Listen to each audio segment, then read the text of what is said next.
Streets to clean, sidewalks. Oh, yeah, the sidewalks, they'll be like that for a long time. They look like cow paths. Yeah, I bet.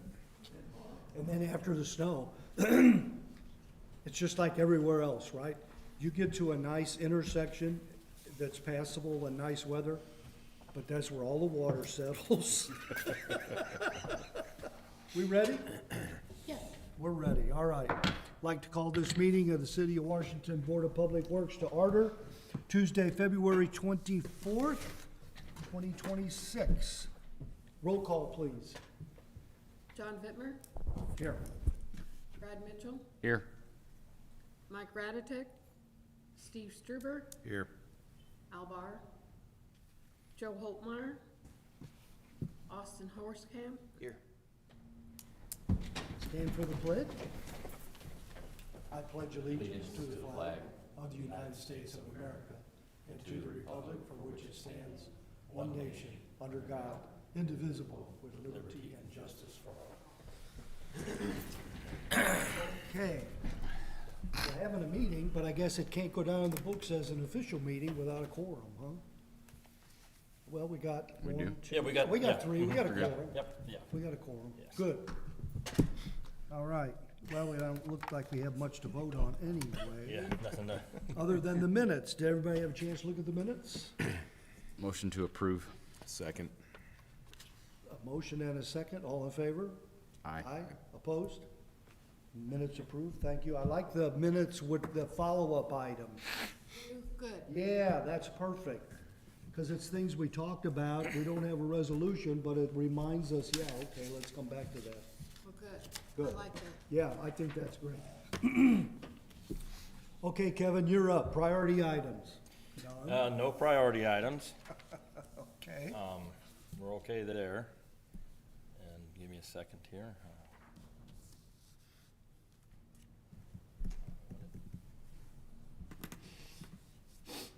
I'm waiting for some equipment to show up, so I'm pulling the camera up so I can see if it pulls up. Okay, he's pulling in. Perfect. Okay. So, no priority items. Everything's good. But I do have a show and tell. So if you would all like to go out to the parking lot, I want to show you what you approved us to purchase, the new crane truck that we purchased Oh, yeah. and our new mini excavator and trailer. So I'd like for you guys to see what you're actually investing in when you, rather than seeing it out on a job site somewhere, I figured it'd be good to have it here before it goes back to the job site. So It's good. Oh, it's out there now? it's out, it just pulled up, so Well, let's go. let's go out and look at that now and Let's go then do he that. can head to the job site. That's a good idea.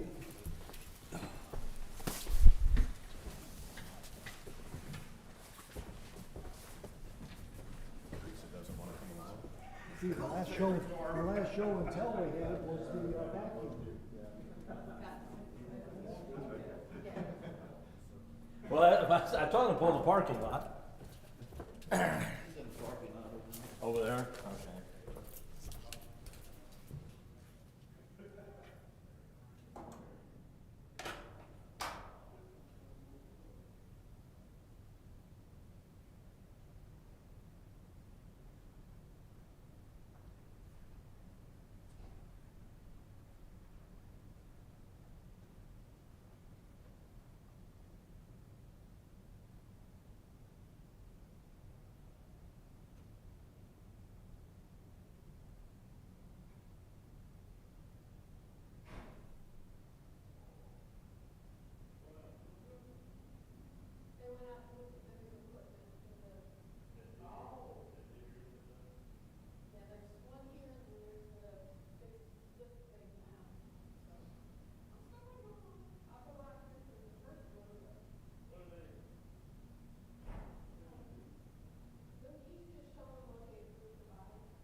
you like, an agenda and a packet, or?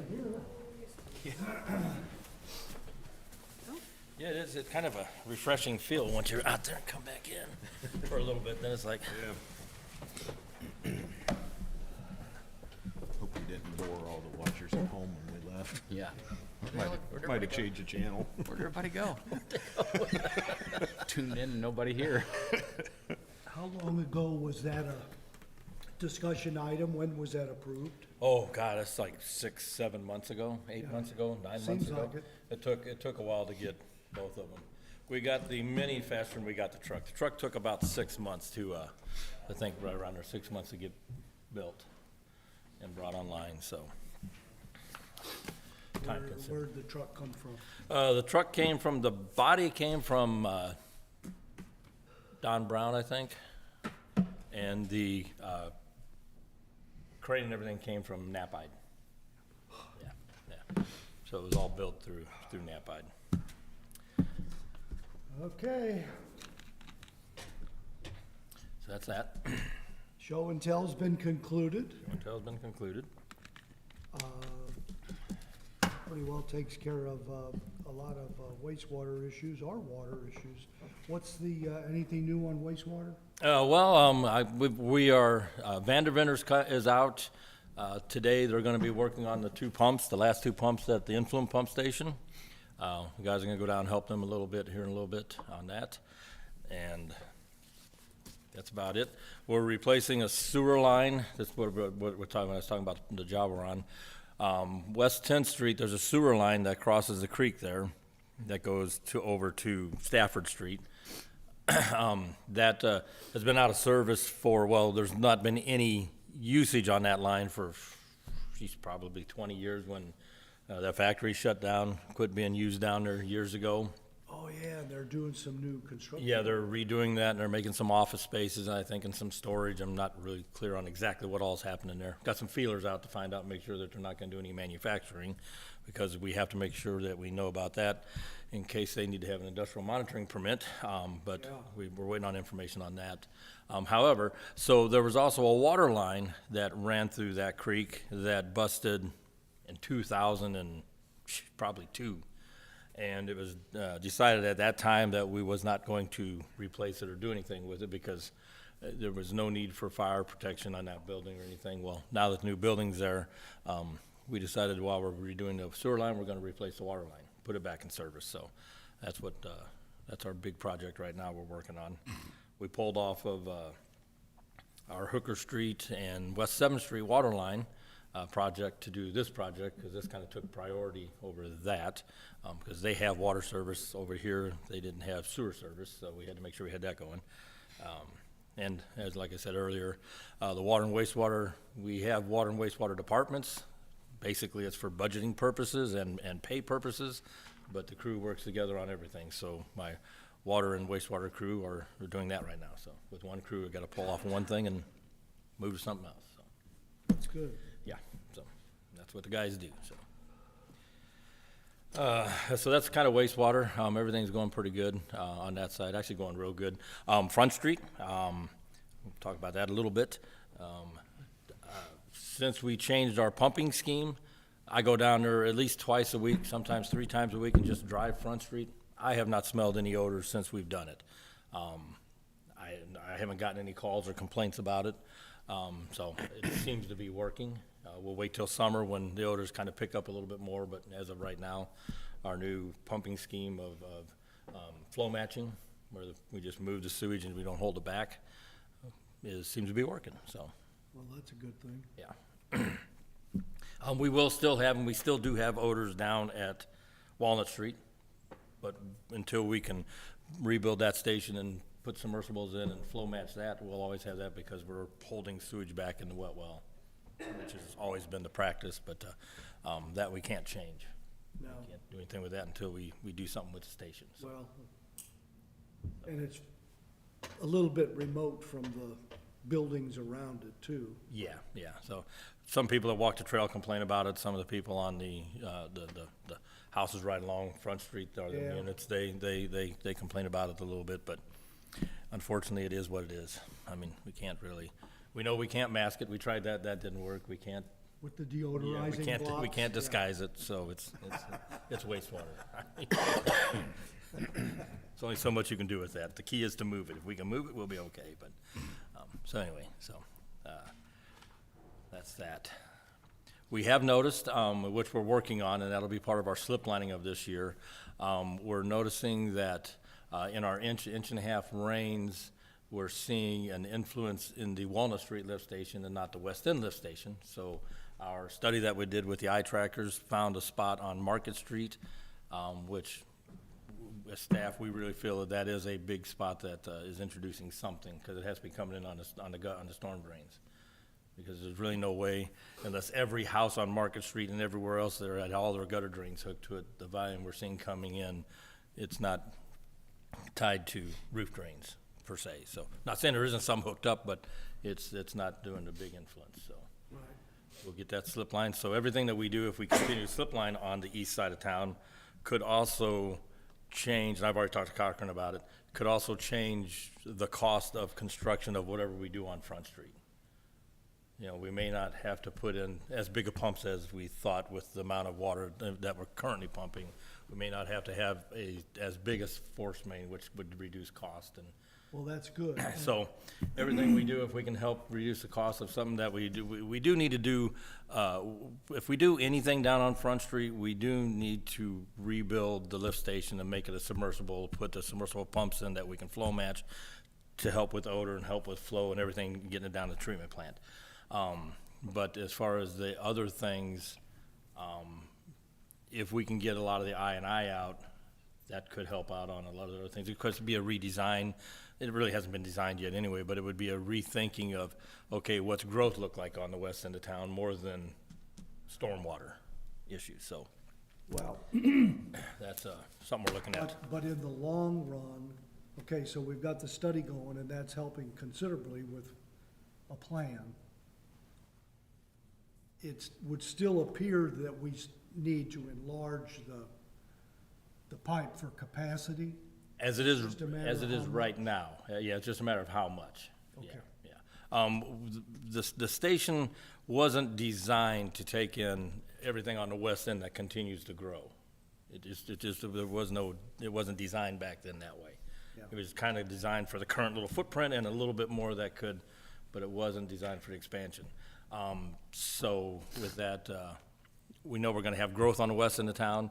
It's how much growth, you know, and then that's the magic number that you never know, but, we know that we can get X amount through now, and if we get if we had a factory that would produce 2 million gallons of waste a day, which there is some that can do that, and if it's on the west end of town, that would have to come down here. So that would be an increased flow that we'd have to deal with. So that's the kind of things we gotta look at and Right. kind of think, okay, you have a 30-acre plot here, what could go to it? You know, and you know, you never know. Even when a company comes in to decide they want to build in Washington, we never really know what's gonna happen to it until the final, they've announced what the company is even. So a lot of times we're playing a lot of catch-up to try and figure out what we've got, because they keep everything close to their chest until, which makes sense. I mean, it's competition, so. Anyway. So that's kind of the sewer and the Front Street and, Curious question, with a lot of talk about data centers. Is the water used at Mercy Data Center? I know they got their well because they didn't trust the system, but is that recycled constantly? yeah, they recirculate their water. Now, you read some of the stories about the new ones, and they're not gonna use recirculation, and they're just gonna draw all the water out of the earth and everything else.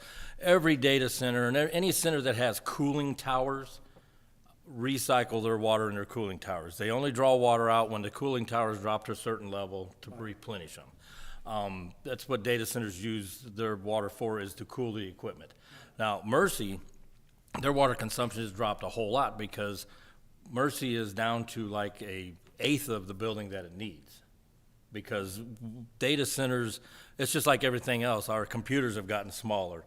Well, data centers' hardware is getting smaller too, so they're not needing as big of hard-running equipment which generates as much heat. A lot of things are changing in that side. So, like I said, Mercy out here, they actually have, they're actually trying to find people to rent space from them I was gonna say. because that they're could not, be the they're not next using move. it, so. Yeah. That could change whatever, you know, but, it would just be toilet usage and minor usage, so, as far as us and our data center, it's changed so much that it's using hardly any water. The well out there, I don't even know if they've exercised it in the last 2 years. So, it's, Just curious. I just was thinking about that recirculation, so. yeah. When I hear the data center conversations, I kind of just chuckle, and it's just, it is what it is, but, Right. so. Anybody else?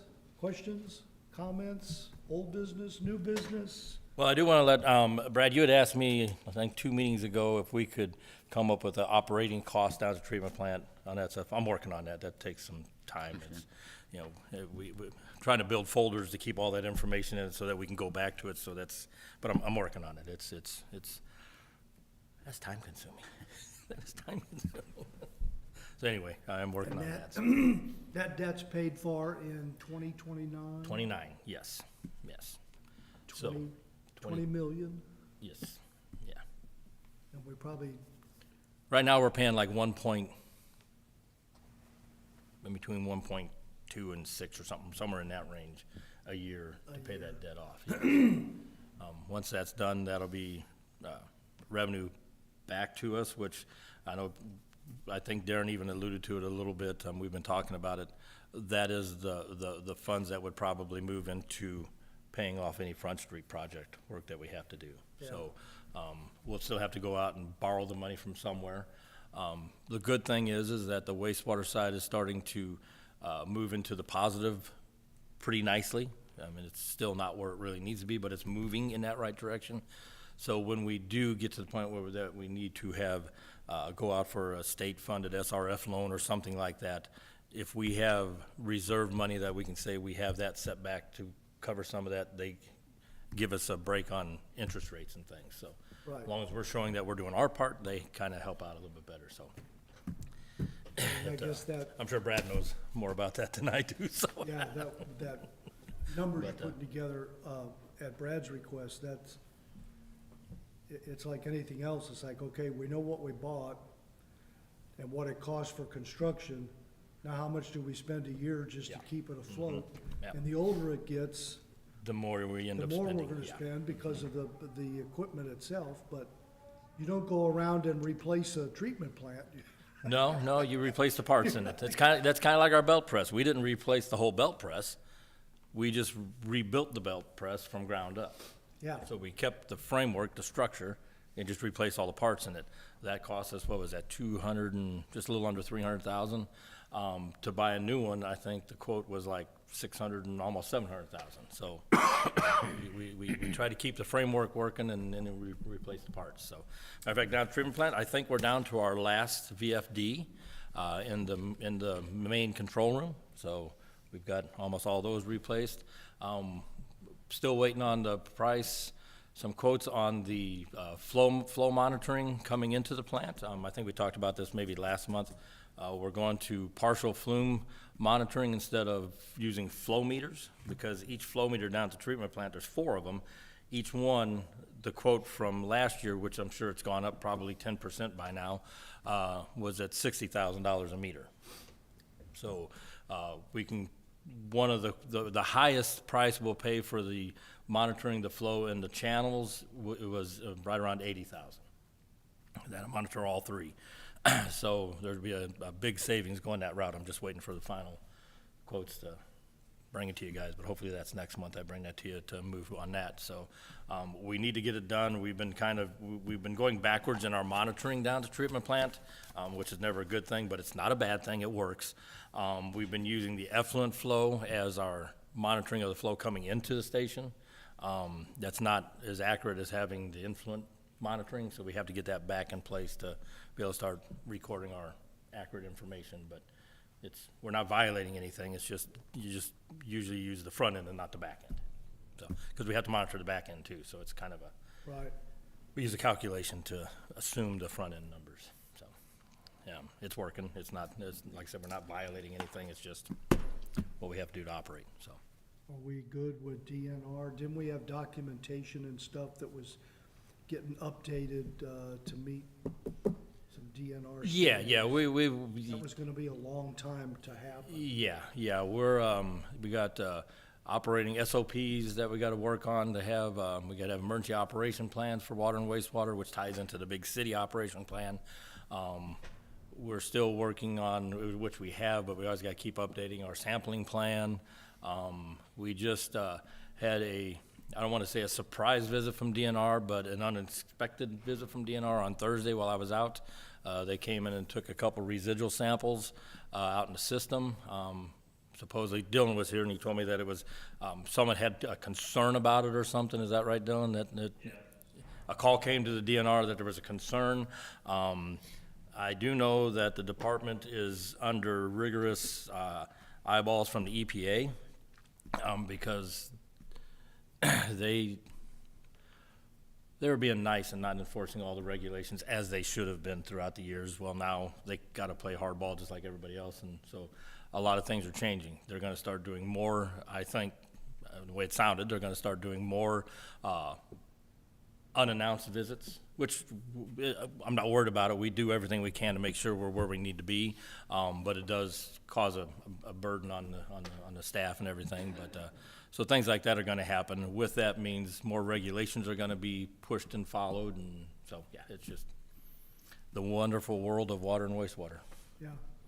So that's the things that people don't see is all the regulation requirements that we have to follow that cost money too. It's just everything costs. It's nothing's free. So Sure. yeah. So anyway, Okay. If,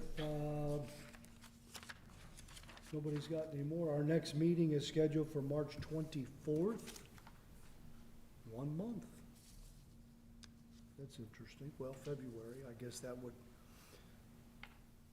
the dates lined up, 1 month yep, from today. 1 month from today. Take a motion to adjourn? So move. Second. Moved and seconded, all in favor? Aye. Motion, meeting adjourned. Thank you, everyone. I almost stretched it to 8 o'clock. Yeah. Good thing they had shown it. Good thing that truck came in. Exactly. That's only 10 minutes of talking.